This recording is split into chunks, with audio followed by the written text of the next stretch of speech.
Sexta-feira, 13 de setembro, Fórum Mídias começa com Xandão fazendo escola. A gente falou ontem, né, de que a Austrália foi apresentado no Congresso da Austrália um projeto de regulamentação das redes sociais. O Xandão e a França fazendo escola no mundo. Diferentemente do que diziam os bolsonaristas, o Brasil está se tornando uma referência positiva e não negativa ao controlar, ou pelo menos enfrentar o X, que não respeitou a soberania brasileira. Olha aqui, gente. Postou nas suas redes sociais o Pavel Durov, aquele jovem bilionário dono do Telegram. Ele postou primeiro que ele tinha sido solto, que a culpa era da França, porque ele já saiu do Irã, já saiu da Rússia, sugerindo que poderia sair da França, que houve um erro de comunicação, mas aí, agora, ao anunciar mais recentemente, recentemente, ao anunciar que o Telegram tinha atingido 10 milhões de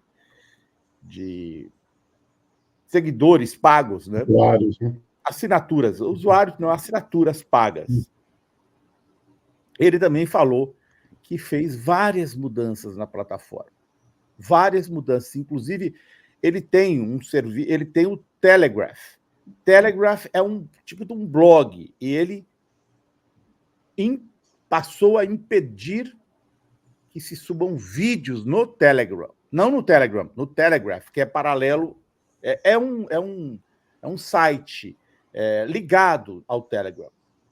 E prometendo também, nesse aviso dele, que eles vão começar a moderação do Telegram com mais vigor, né?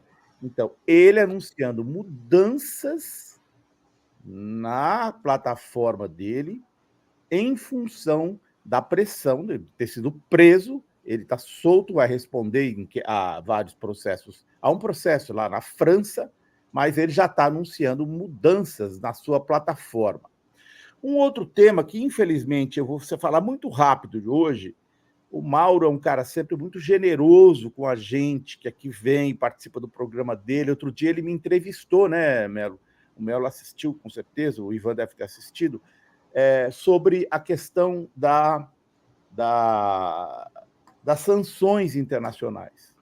E aí, eu hoje, fazendo pesquisas, eu acho que vou fazer, não sei, aqui não vai dar porque precisa de tempo, talvez eu faça lá no Fórum Global, até porque é um assunto muito próximo, mas eu só queria chamar atenção para isso, porque ontem, participando de um curso aqui em São Paulo, eu vi gente falando, não, você vê, a Nicarágua expulsou ONGs.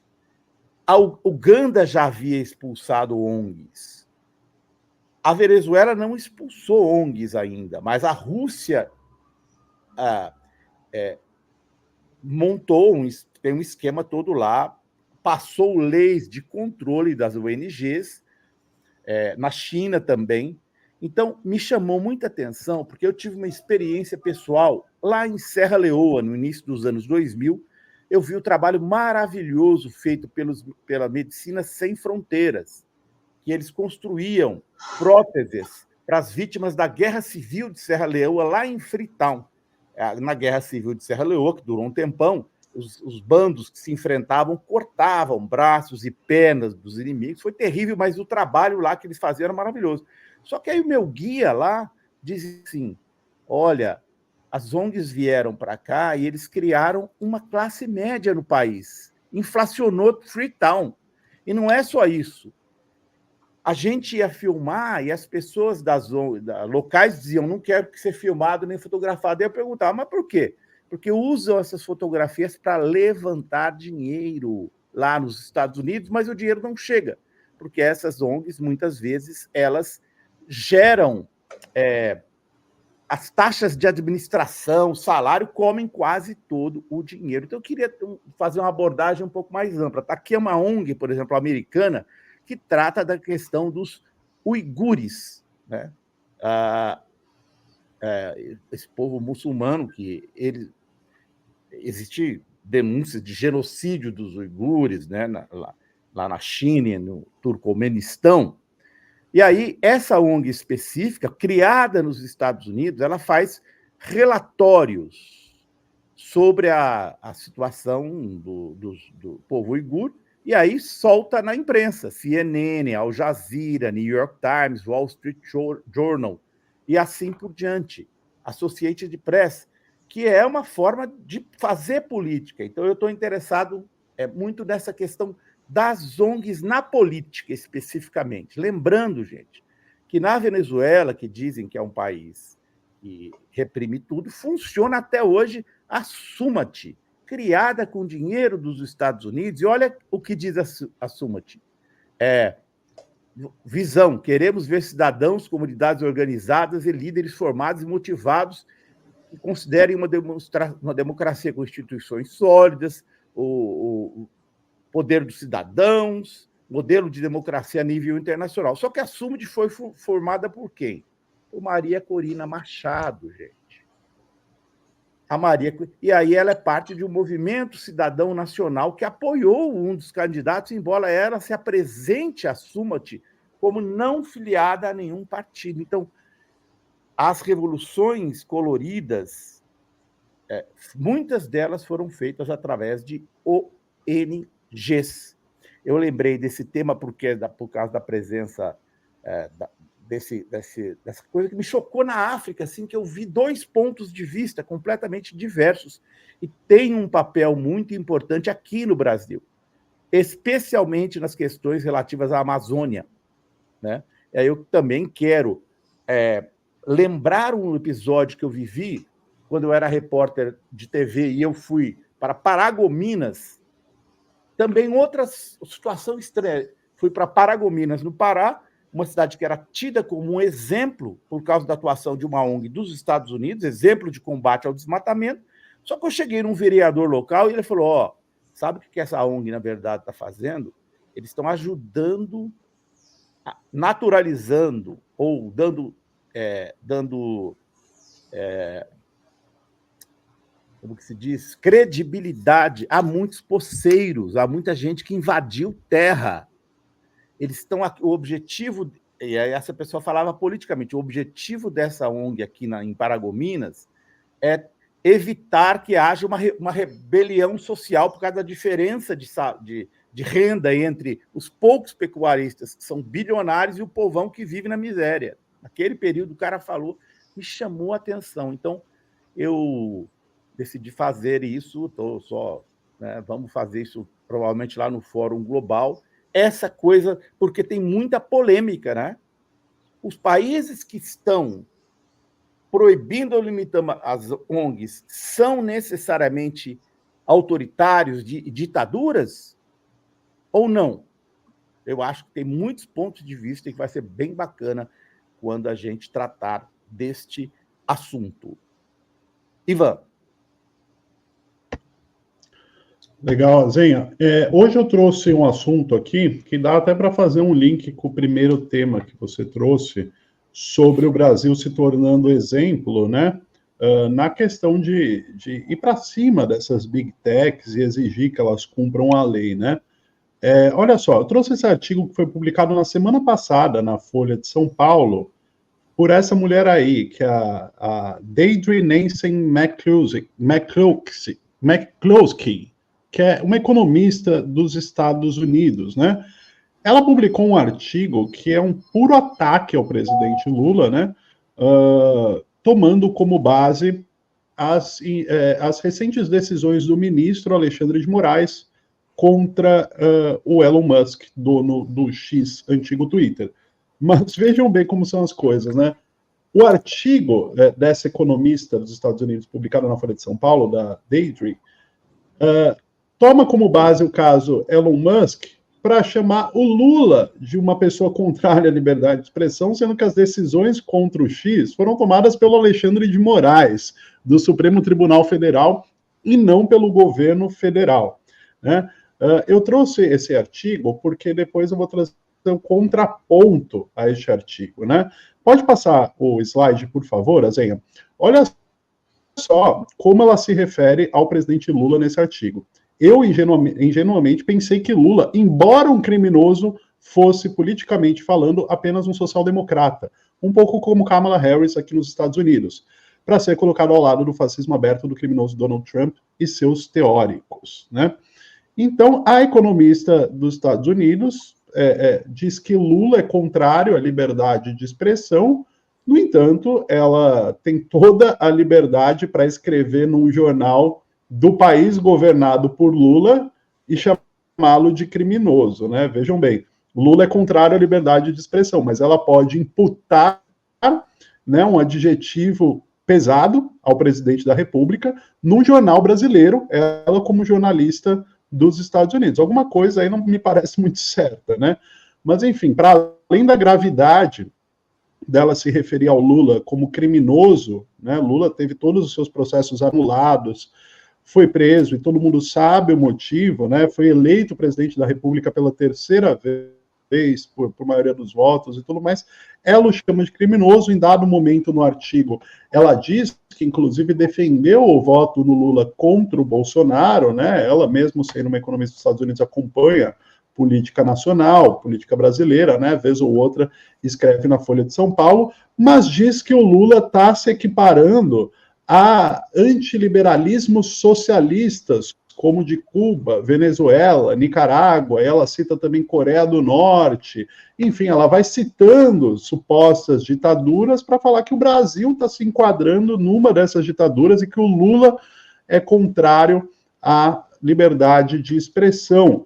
Mais uma vez, omitindo que as decisões contra o X foram no ministro Alexandre de Moraes, e que também não podem ser interpretadas como cerceamento à liberdade de expressão, né? A gente já dissecou aqui todas as razões que levaram o ministro Alexandre de Moraes a determinar o bloqueio do acesso ao X no Brasil, porque foi após reiteradas posturas de desrespeito por parte do Musk, por parte de sua empresa, em cumprir determinações judiciais brasileiras e permitir que a plataforma fosse utilizada por criminosos e para cometer crimes, para incitar discurso de ódio, etc., né? E aí, nesse artigo, ela desenvolve, tomando como base essas decisões do Elon Musk, para dizer que o Lula cerceia a liberdade de expressão e que se coloca ao lado de ditaduras. E quando eu falo que este assunto aqui faz um pouco link com o primeiro tema da Zenha, é que ela ignora também que, né, a União Europeia está cogitando bloquear o X, que a Austrália, como a gente colocou aqui, está indo para cima do X, que a França está indo para cima do X. Né? Na hora de falar de qualquer país europeu, né, ou do mundo ocidental, que estão seguindo os passos que o Brasil seguiu, né, ninguém fala nada. É só para comparar com supostas ditaduras. Né? No entanto, a verdade está aí. Né? Como a Zenha falou, o Brasil está sendo muito mais elogiado pela postura que adotou contra o Musk do que o contrário. Para além disso, a decisão não foi do Lula, foi do ministro Alexandre de Moraes, né? E aí vejam só como ela finaliza o artigo. Elon Musk não é um homem de opiniões sóbrias, ele acha que sabe tudo. Em contraste, a humildade caracteriza os verdadeiros liberais. Não sabemos tudo sobre o futuro, por exemplo. Esquerda, direita e centro, todos pensam que sabem e não estão muito dispostos a usar a coerção para impor as suas opiniões. Mas Musk tem uma coisa correta e liberal: liberdade de expressão absoluta, né? Vejam, o X foi bloqueado no Brasil, não porque se pretendia cercear qualquer tipo de liberdade de pensamento, mas sim porque o X estava sendo utilizado por criminosos e para cometer crimes. E um desses crimes, por exemplo, é a divulgação de discurso de ódio, de fake news que incitam o ódio ou incitam rupturas democráticas. Isso não é liberdade de expressão, né? E ela coloca a liberdade de expressão absoluta como se fosse algo que pudesse abarcar supostos crimes que são cometidos no X e que foi o que levaram ao bloqueio da plataforma no Brasil, né? Aí eu trouxe aqui o contraponto agora esse artigo, pode passar o slide, Azenha, que foi um artigo publicado na mesma Folha de São Paulo pelo advogado-geral da União, Jorge Messias. Ele faz um desagravo a este artigo da economista estadunidense, publicado na Folha, no mesmo jornal Folha de São Paulo. Está aí a foto do Jorge Messias, o título é Pela Liberdade de Expressão das Muitas Vozes do Povo Brasileiro. E aí tem um breve resumo aí que ele diz o discurso de ódio que se propaga nas redes sociais precede a violência brutal. E eu destaquei alguns pontos aqui do artigo dele, né? Primeiro, que o Jorge Messias, o advogado-geral da União, cita, né, esse termo utilizado pelo economista dos Estados Unidos de se referir ao Lula como criminoso, né? Veja, ele escreve aí: ao ler nessa folha o artigo Lula é contrário ao livre discurso da colunista Deidre Nancy McCluskey, fui tomado por um ímpeto de fazê-lhe um justo desagravo. Comecemos pelo que há de pior. A autora injustamente associa o nome do presidente Lula ao adjetivo criminoso. Em verdade, Lula é um homem que passou 580 dias na prisão, determinada por um juiz declarado suspeito pelo próprio Supremo Tribunal Federal. Ainda assim, em nenhum momento deixou de voluntariamente atender às determinações da justiça, embora as considerassem absolutamente ilegais. É um ponto importante, né, a se colocar, que o Lula, diferente do X, por exemplo, né, que sempre se recusou a cumprir uma ordem judicial no Brasil, o Lula, mesmo discordando com a ordem judicial, que naquele momento era a sua prisão, foi preso, aceitou a prisão, né, e ainda assim é taxado como um cerceador da liberdade de expressão e chamado de criminoso, pior ainda, num dos jornais de maior circulação do país, né? E aí o Jorge Messias depois passa a rebater este conceito distorcido de liberdade de expressão invocado aí pela colunista, pela economista que escreveu na Folha. Ele diz: falemos, porém, da liberdade de expressão e do livre discurso no Brasil. A Constituição de 88 não inaugurou apenas uma nova ordem jurídica, ela trouxe para a legislação brasileira e para a arena política vozes que por séculos foram oprimidas, infelizmente, no nosso país. Aí olhem só esse trecho. Proteger a liberdade de expressão não é defender o discurso de ódio, que por tantos anos oprimiu essas vozes. As vozes dos povos originários, as vozes do povo negro, as vozes das mulheres, as vozes das comunidades LGBTQIA+.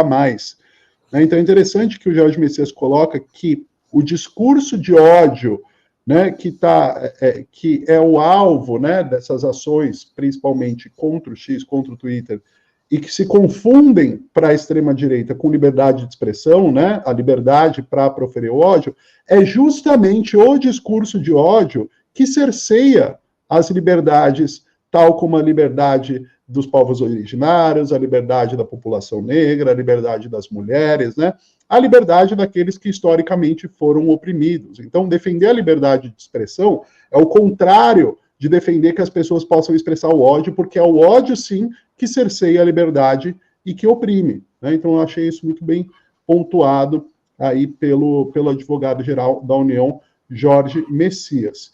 E aí, avançando aqui, o Jorge Messias faz uma defesa do presidente Lula com relação à própria defesa que o Lula faz da liberdade de expressão, e aí ele cita que liberdade de expressão vai para muito além de escrever no X ou no Twitter, né? Ele fala: a defesa da liberdade de expressão, com a inclusão de todas as vozes no discurso e na economia do nosso país, teve como resultado o pujante crescimento do PIB, recentemente divulgado pela imprensa nacional. E aí ele prossegue: defender a liberdade de expressão é defender a voz de todos, as mesmas vozes que subiram na rampa do Palácio do Planalto ao lado do presidente. É lutar contra o discurso de ódio, é defender uma economia inclusiva. Então, eu trouxe aqui esse tema hoje porque eu achei muito pertinente ver que um membro do governo, né, o advogado-geral da União, que representa o braço jurídico, né, do governo Lula, fazendo um desagravo num momento muito oportuno ao texto publicado por uma economista norte-americana no jornal brasileiro, chamando o presidente brasileiro de criminoso por conta de uma decisão que não foi nem mesmo ele que tomou. Azenha e Antônio Melo. Pois é, e a Folha, né, como sempre, né, porque a pessoa chama o presidente Lula de criminoso e ainda associa o Lula ao problema do X. E o Lula não tem nada a ver com isso, a Folha sabe muito bem disso, né? E, no entanto, abre o espaço para esse tipo de gente cretina, né, usar o... Agora, eu vou comentar sobre uma coisa aqui que eu vi hoje. Globo e SBT exploram brecha na regulação para entrar no mercado de bets. O negócio já virou vamos nós que o negócio está bom, né? Agora, bem na hora em que está começando a haver uma reação, que as pessoas estão vendo o malefício que isso está causando ao país, a tal ponto que hoje eu li que o presidente da FEBRABAN, não a FEBRABAN, ele falou em nome pessoal, mas, evidentemente, né, que eles estão muito preocupados com o uso do cartão de crédito para fazer as apostas, porque está proibido o uso do cartão de crédito, mas só a partir de janeiro de 2025. Até lá está valendo. Então, a preocupação dele é que as pessoas vão se endividar, não vão conseguir pagar, né, o seu cartão, e isso, além do mais, além de aumentar em muito a inadimplência, destruir as famílias e tudo, a preocupação deles é, claro, com o banco, que isso daí vai fazer com que os juros do cartão de crédito, que já é um negócio do outro planeta, tem gente pagando 13%, 14% ao mês, sem que nenhum desses caras sejam presos, né? Que os juros vão aumentar, porque a inadimplência faz com que o banco suba o preço. Na verdade, o caso da Bet está tomando um tamanho tão grande que já está ficando difícil você virar e falar assim, primeira coisa que deveria ser feita era a proibição completa de propaganda de Bet. Primeira coisa, mas se fizer isso, quebra os times de futebol, que todos estão com camiseta patrocinadas por empresa de aposta, as TVs com vários programas patrocinados por empresas de aposta. Agora, o que nós temos com isso? Nada, dane-se. Dane-se. Como disse o Elon Musk, lidem com isso. Como aconteceu com o cigarro. Todo mundo dizia que quem é mais idoso, os cigarros patrocinavam tudo no Brasil, esporte, show, tudo era o Jornal Nacional, tudo tinha patrocínio de marca de cigarro. Então falava, não, o mercado publicitário não vai aguentar, dane-se. Se vira, o mercado publicitário acabou? Não, claro que não. A mesma coisa com essas bets, isso é um absurdo. Já se mostrou aqui, outro dia o Mauro fez um programa aqui, estão sendo feitas denúncias de pessoas perdendo tudo, os bancos mesmo, até o Itaú já chegou a falar que as pessoas estão deixando de pagar suas contas. Os supermercados estão acusando uma diminuição de compras, porque as pessoas estão deixando de comprar comida para jogar. A pessoa perde um dinheiro, fica na expectativa de recuperar aquele dinheiro, que tem que pagar o aluguel. Imagina com o cartão de crédito. Ainda mais, imagina com esses cartões aí que a pessoa consegue crédito para negativado e tudo, e a pessoa vai pagando juros em cima de juros. A única alternativa que ele vê para isso é jogar, para ver se consegue. E já tem caso de gente se matando, de suicídio e tudo. E agora, Globo e SBT querem virar sócios de Bet. Vamos dar as mãos e acaba com o Brasil. Tem que acabar com a publicidade dos jogos. Tem que haver uma... Não é possível que a pessoa possa jogar com cartão de crédito. Cartão de crédito é para a pessoa usar no momento de necessidade de uma coisa, de um artigo de primeira necessidade. Não é para você bancar aposta. Cartão de crédito é você estar precisa uma emergência e você não tem aquele dinheiro, você faz uso do cartão de crédito, né? Para pagar em prestações, um bem para sua casa, uma coisa assim. Mas a pessoa usar o cartão de crédito para apostar, e até o final do ano vale, é legal no Brasil, porque a lei só vale a partir de janeiro. Quer dizer, até dezembro, Vale tudo. Muita gente não vai precisar nem da lei em janeiro, que não vai ter mais cartão de crédito. Vai estar estropiado. O caso das bets no Brasil é um escândalo. Nós tivemos a entrevista aqui com um psiquiatra outro dia, aqui no programa com o Mauro. É um absurdo. Eles aprovaram essa lei sem ter... na lei está ali bonitinho que o SUS vai se preparar para receber. Como se preparar para receber? Um monte de gente não tem preparação, não tem como atender ao número imenso de pessoas. É o dia inteiro as pessoas jogando, inclusive jogos ilegais. O X, por exemplo, do Elon Musk, continuava com propaganda do jogo do Tigrinho, infringindo a lei brasileira. Todo dia vinha lá o jogo do Tigrinho embaixo, mas estava lá, propaganda. Entendeu? Agora eles querem oficializar o bordel. Vamos também entrar nessa aí. O Globo, a Folha já deve ter falado assim, será que não é uma boa isso aí também? Porque já está jogou o verde para ver o que o governo vai falar. Porque é uma manobra jurídica, porque as empresas de bets não podem patrocinar certos eventos. Então, a jogada a Globo está se associando para criar barreiras nos patrocínios aí. É uma loucura, rapaz. É uma loucura. Em vez de denunciar, se associam. A reação aqui da Nimo e Carvalhosa, dando uma informação. Aqui, fila do Detran, ouvi de uma moça jovem, terceirizada, que estava devendo 7 mil no cartão. Olha só. Bota 14% ao mês aí, ela está morrendo em 840 todo mês aí. Bet, Agro, Igrejas e Faria Lima jogaram a pá de cal no cadáver do futuro do Brasil. Nós temos que começar a reagir a essas coisas, pelo menos usando os meios que a gente tem, que é denunciando e tudo. Como denunciar também uma coisa que é importante, não tem nada a ver com o nosso assunto aqui, como é a tentativa de cassação do mandato do deputado Glauber, que é um absurdo, é um absurdo, é um absurdo. Quem tem que ser cassado, como diz o Glauber, é o Arthur Lira. Tem que chamar a Juliane Lins lá na Câmara, para ela mostrar os documentos que diz ter, que comprovariam que o Arthur Lira sonegou fazendas que são da propriedade dele e que ele diz que não são. Isso é que tem que fazer.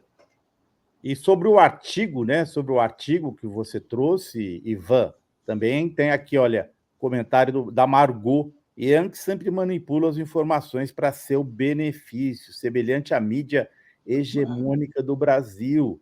Tem mais um que eu... tá aqui, é da Nimue também, impressionante.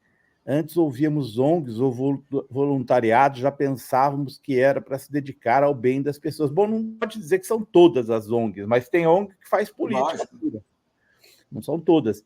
Tem política pura, né, aí no meio. E sobre o artigo ainda, viu, da liberdade absoluta, eu vou citar minha grande amiga Conceição Oliveira, nossa companheira aqui de fórum, mulher feminista, negra, de esquerda, de verdade, né? Não é fake esquerda, esquerda de verdade, que diz, viu, Ivan, nos nossos papos, diz o seguinte: esse povo quer liberdade para massacrar, é como alguém disse, como disse o articulista que defendeu o Lula. A liberdade dos caras é para massacrar quem sempre foi massacrado. Né? Vocês são... E liberdade também para fazer os seus negócios, né, Azenha, passando por cima de quem for, né, porque no fim das contas o que interessa é dinheiro, né, e a liberdade que o Elon Musk invoca, né, a liberdade para que ele possa prosseguir com seus negócios, expor os seus interesses, né. O Elon Musk não tem interesse na liberdade de expressão na rede X, ele tem interesse em como ele pode tirar mais dinheiro do Brasil, né? Como o Brasil pode ser interessante para os seus negócios, né? E passando por cima de decisões judiciais, ele consegue campar uma narrativa, né, para fazer prevalecer as suas empresas, os negócios das suas empresas no Brasil, que não é só o X, né? Tem a Tesla, tem os minerais necessários para os carros da Tesla, enfim, tem tudo isso, né? E como podem associar liberdade de expressão a um camarada como Elon Musk, que confessou candidamente apoio ao golpe na Bolívia e disse que daria tantos golpes quantos fossem necessários? Lidem com isso. Ou seja, como dizia o falecido Zagallo, vocês têm que me engolir. Entendeu? O Elon Musk quer que o Brasil engula, porque ele é bilionário e a gente tem que aturar o que ele fizer, porque ele lide com isso. Eu quero assim, você quer que eu tire, eu não vou tirar e acabou. Entendeu? É isso que ele é. A liberdade deve ser baseada nas leis. Se você está infringindo a lei, você não tem liberdade. Aqui sobre a sua fala, viu, Belo? Várias pessoas aqui sobre a sua fala. Apoio a Glauber, abaixo o Lira. E aí, mais um aqui, ó. Estou achando o PT muito condescendente no Congresso. Os deputados de esquerda mais combativos como o Glauber são do... Inclusive, dois do PT que eram da comissão não votaram. Se abstiveram da votação. Um absurdo. Um absurdo. O PT devia olhar isso. Não adianta querer compor com o Lira. Não adianta compor. É aquilo, você vê, quando o Lira botou aquela infame votação da PL do estupro, houve uma reação da sociedade e ele afinou, porque ele não sabe. A mesma coisa tem que acontecer agora com o Glauber. A gente tem que botar a boca no trombone, todo mundo tem que falar, entendeu? Tem que haver um peso disso, porque ele não pode fazer o que dá na telha dele. Não é possível isso. É isso aí, gente. Mauro Lopes está de volta conosco. Opa! Sextamos, Mauro Lopes. Sextamos. Eu vou continuar aqui com a nossa Luciana Gatti, a maior cientista ambiental brasileira, ao lado do Carlos Nobre, para falar sobre essa catástrofe que se abateu sobre o país, né? O país respira fumaça de norte a sul hoje. Impressionante o que está acontecendo no Brasil. Se abateu, não está se abatendo e se alastrando. Isso é que é o pior. Cada dia está pior. E eu falei para vocês no começo, absurdo. Isso na pele essa noite. Gente, nunca tinha tido a cabeça assim bombando. Enfim. Chocante. O agro é tóxico. Sigo aqui com Luciana Gatti. Opa, estou vendo aqui que ela acabou de me passar mais duas imagens aqui. Vamos conversar. Luciana Gatti, chega mais, senhores. Bom fim de semana para vocês. Bom final de semana para todos e até segunda. Bom fim de semana. Tchau, tchau.